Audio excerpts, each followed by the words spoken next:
How to tag users in Zendesk.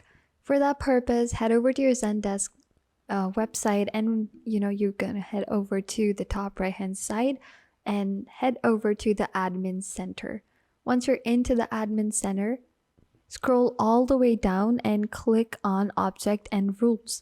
And onto the object and rules, you're gonna go into the ticket section right here and click on to the settings.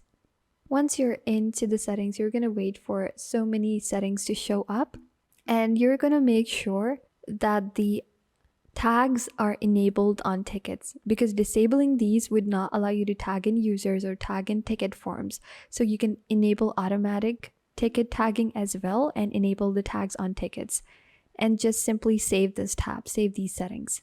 Now once this is done, you're just simply going to head back over to your ticket views here, and you're going to click on the ticket. And what you're going to do is when you're going to simply tag in a specific person or assignee here.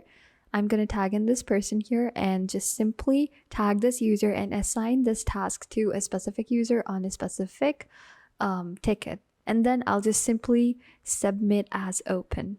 Now this ticket has been opened and has been tagged by the specific person or user. So this is it for this video, guys. Thank you so much for watching.